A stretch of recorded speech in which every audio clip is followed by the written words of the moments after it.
Vic Indaprosa from BSIT 1A. Welcome to my video on number system and conversions. Today I'll be explaining and demonstrating how to convert numbers between different systems including binary to decimal, decimal to binary, decimal to octal, decimal to hexadecimal, and hexadecimal to binary. Before we dive into conversions, I'll also give a short explanation of which number system is and why it's important in computing and everyday technology. By the end of this video, you'll have a clearer understanding of how their system work and how to convert between them step by step. So let's get started. Number systems. A number system is a way of writing and expressing number using a set of symbols and rules. Each number system has a base or radix that tells how many unique symbols it uses. For example, the decimal system has a base 10 and uses digits 0 to 9, while the binary system has base 2 and uses 0 and 1.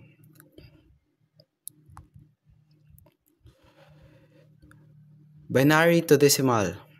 Binary is a number system that only uses two digits 0 and 1. Each digit represents a power of 2, starting from the right. Example conversions. Let's convert 1011 from binary to decimal. Write the place values from right to left. 1248. Step 2. Multiply each binary digit by its place.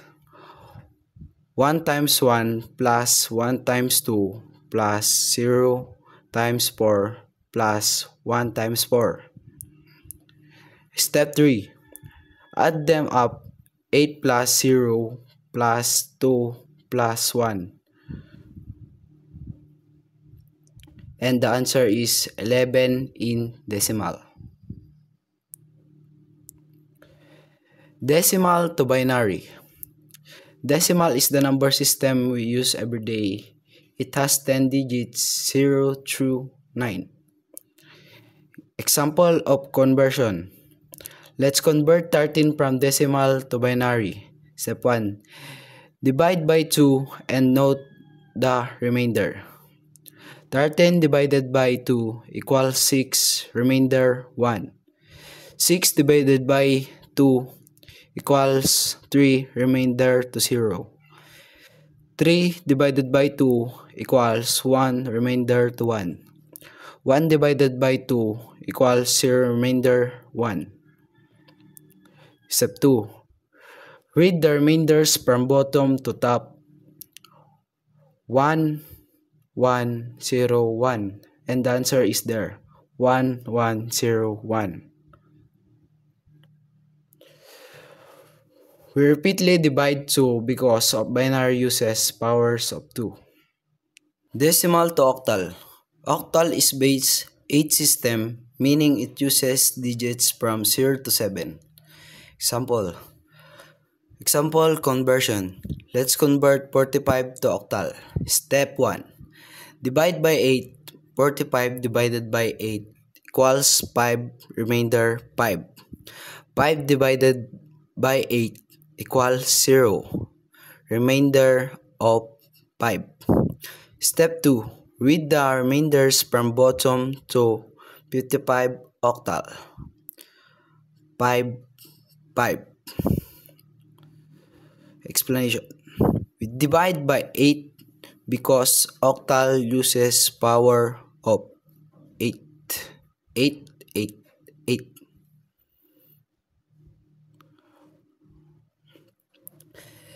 Decimal to hexadecimal.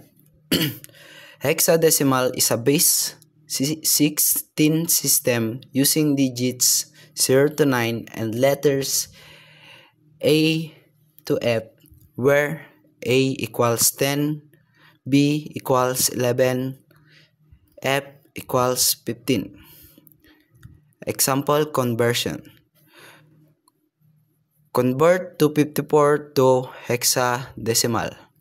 Step 1. Divide by 16. 254 divided by 16 equals 15, remainder 14. 15 divided by 16, 0, remainder 15.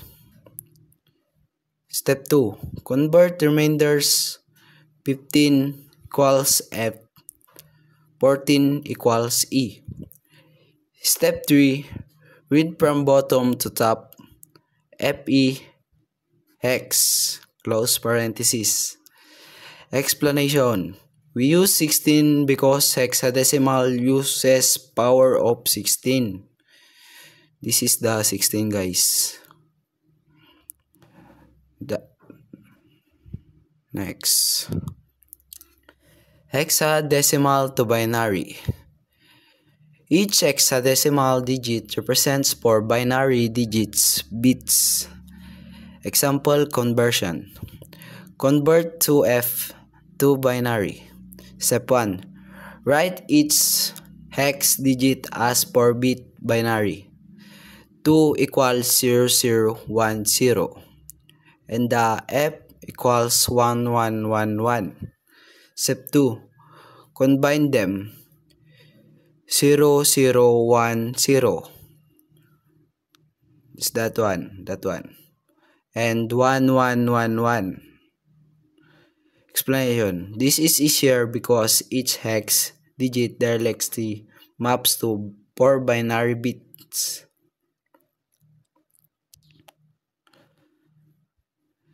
Summary. End of the summary. To summarize, binary uses 0s and 1s. Decimal uses 0 to 9. Octal use 0 to 7. Hexadecimal uses 0 to 9 and A to F. We learn to convert between these systems step by step. Understanding these conversions is very important in computer science because computers store and process data using binary. Another example, guys, of binary to decimal. The first one, guys. Take the binary number 1011 to convert it to decimal. Write the place values from the right to left.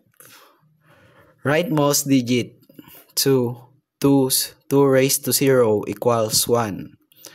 Next digit 2 raised to 2 equals 4. Leftmost digit 2 raised to 3 equals 8. Multiply each binary digit by its place value. 1 times 3 equal 1 times 2 raised to 3 equals 1 times 8 equals 8. 0 times 2 raised to 2 equals 0 times 4 equals 0. 1 times 2 equals 1 times 2 raised to 1 equals 1 times 2 equals 2. 1 times 2 raised to 0 equals 1 times 1 equals 1. Add them all together.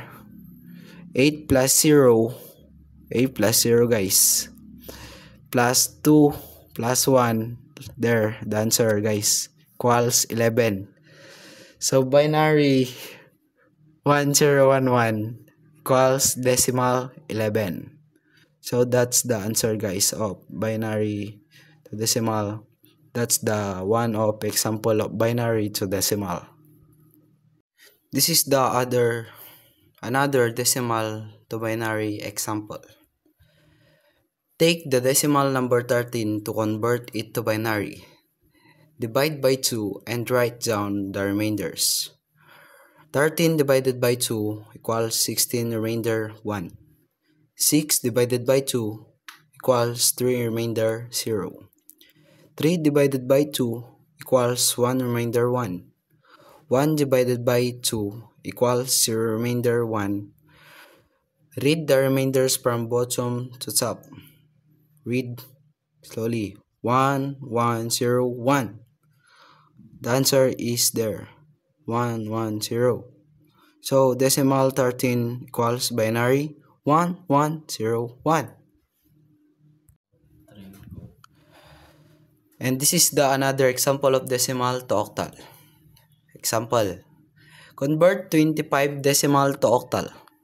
Step by step. This is the step 1.